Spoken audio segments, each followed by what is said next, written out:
Yo, shalom, my people. It's your man's Quab. Brother Shofar. Your brother Eliyahu.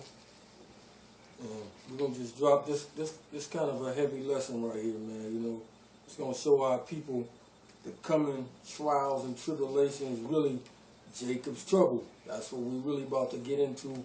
My Shofar going, you know what I mean, he's going to drop this for y'all. It's kind of heavy, definitely, though.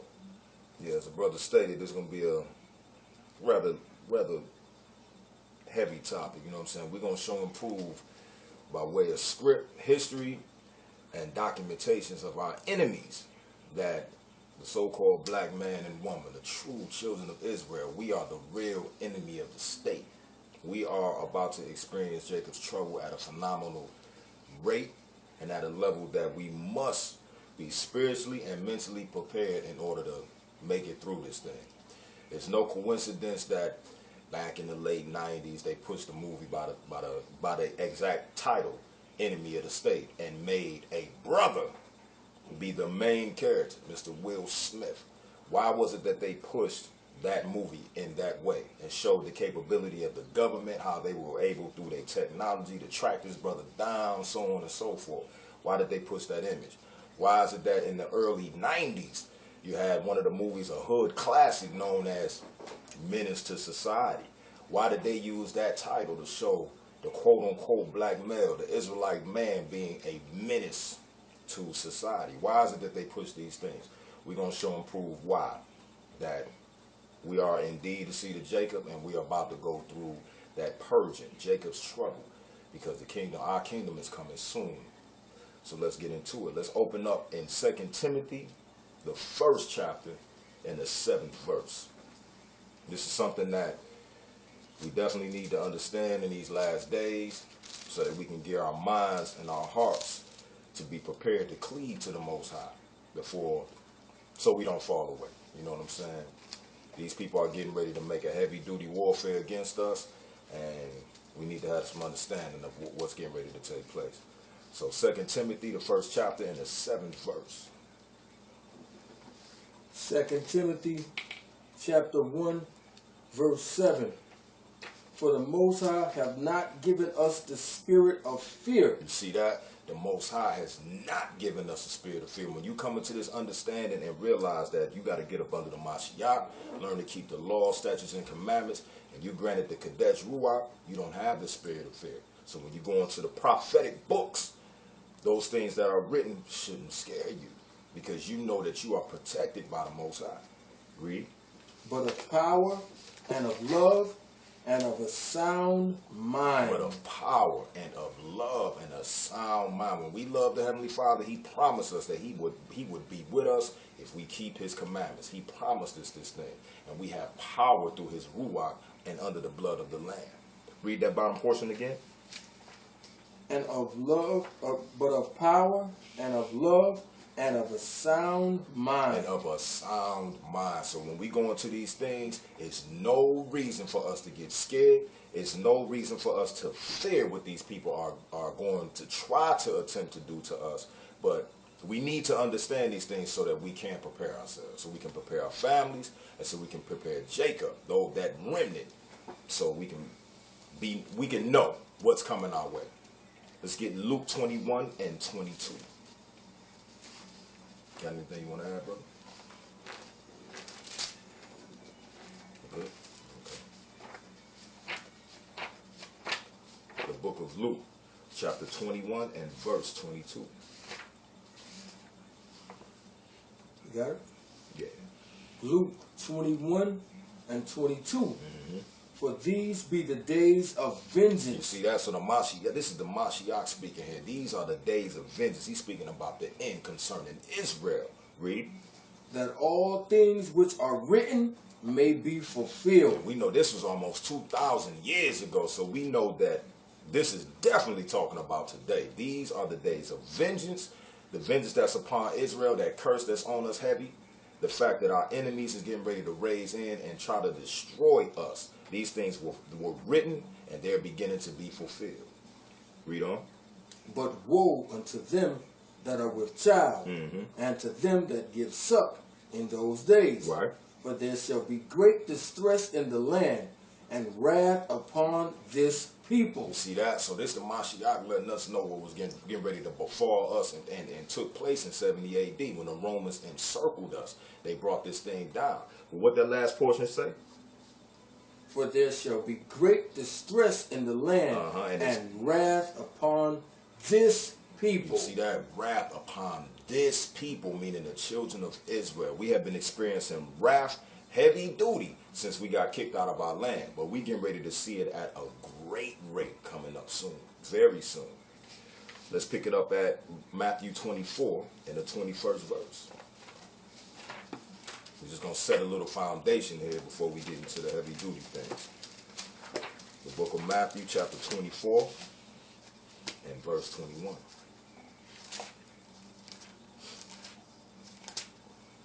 Matthew 24 and 21. For then shall be great tribulation. Shall be what? Great tribulation, such as was not since the beginning of the world to this time. You see that? So the days is coming where there's going to be great tribulation that the earth has never experienced before. It's going to be major. But who is this people? Who is this coming upon? For then shall be on this people. On this people, the children of Israel. That's who it starts with first and foremost. These other nations, y'all got y'all judgment coming. That's off the rip. But it starts with the children of Israel because the Most High got to purge that remnant out of here. You know what I'm saying? And the fact that our foreparents broke that covenant, that wrath has to come down upon us real heavy. That 2/3, they got to go. You know what I'm saying? Read on. For then shall be great tribulation, such as was not since the beginning of the world to this time.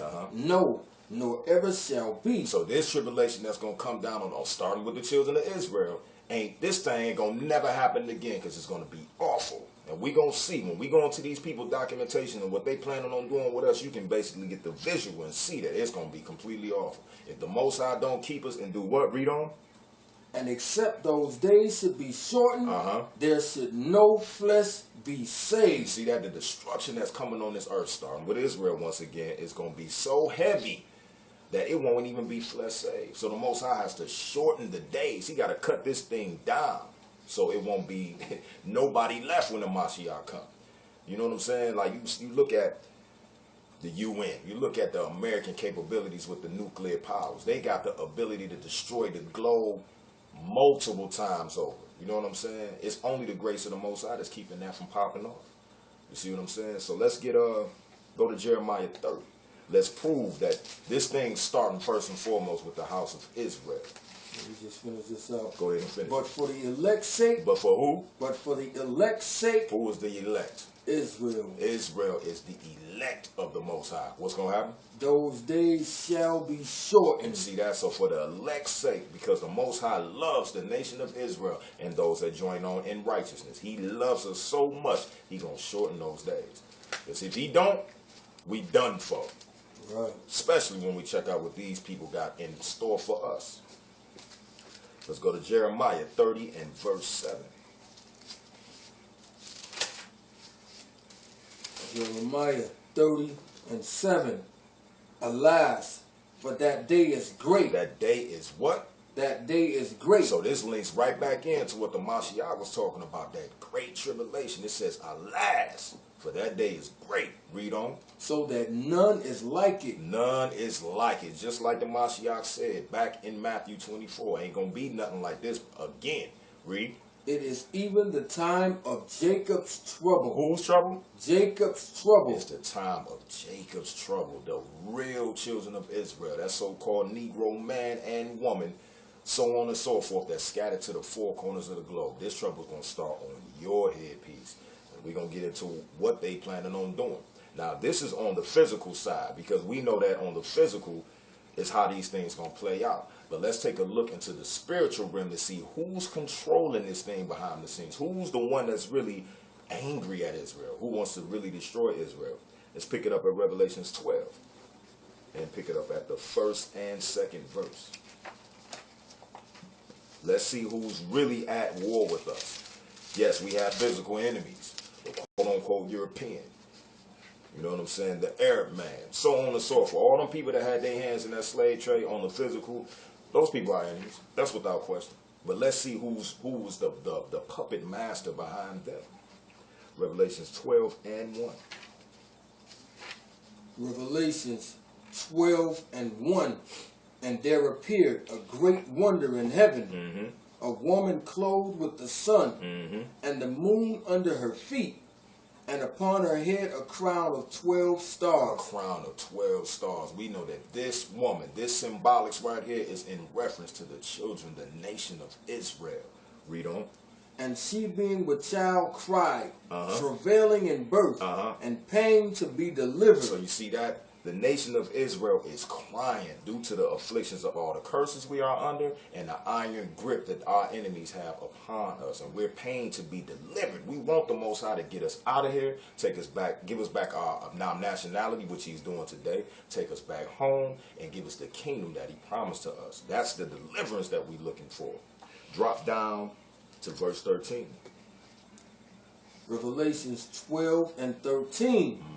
And when the dragon saw that he was cast unto the earth. Now, who was the dragon in the spiritual sense?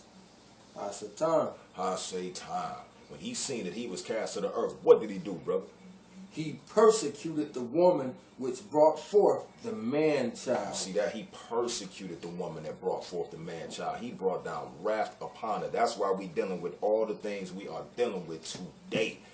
All the massacres going on in the ghettos, drugs being aimed at us. The Most High is allowing him to do these things. Why? Because of what we did to the Heavenly Father. Drop down to verse 17. Let's get to the crux of the matter. Verse 17. Revelations 12 and 17. And the dragon was wroth with the woman, and went to make war with the remnant of her seed. You see that? The dragon was wroth with the woman. He was mad at the nation of Israel and went to make what? War with the remnant of her seed, which keep the commandments of the Most High. Repeat that.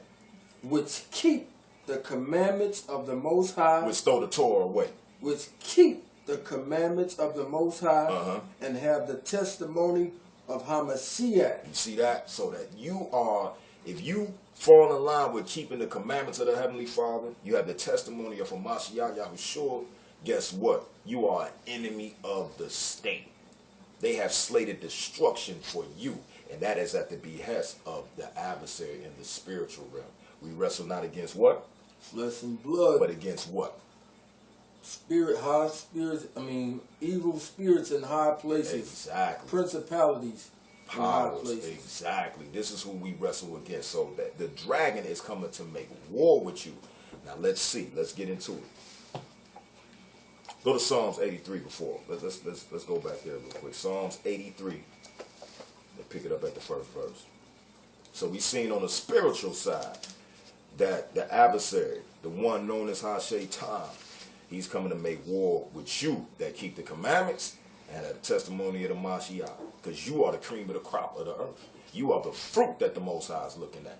So this bum think he going to take the Most High's scene. So he think, okay, I'm going to destroy the Most High's people, those that he care about. That's what he's planning on doing. But who is he going to use in the physical sense? Psalms 83 and 1. Psalm 83 and 1. Keep not thou silent, O power. Hold not thy peace, and be not still, O power. For lo, thine enemies make a tumult. Your enemy, the what? The enemies make a tumult. Starting with the adversary in the spiritual sense and down to the physical sense. Read. For lo, thine enemies make a tumult, and they that hate thee have lifted up the head. See that? Ha-Satan hate the Most High, so he lifted up his head in great pride, and now he got all these people that's working for him behind on the physical sense, lifting up their head, thinking that they stronger than the Most High, thinking that they have the power to destroy the seed of the Most High, which is the nation of Israel. Read.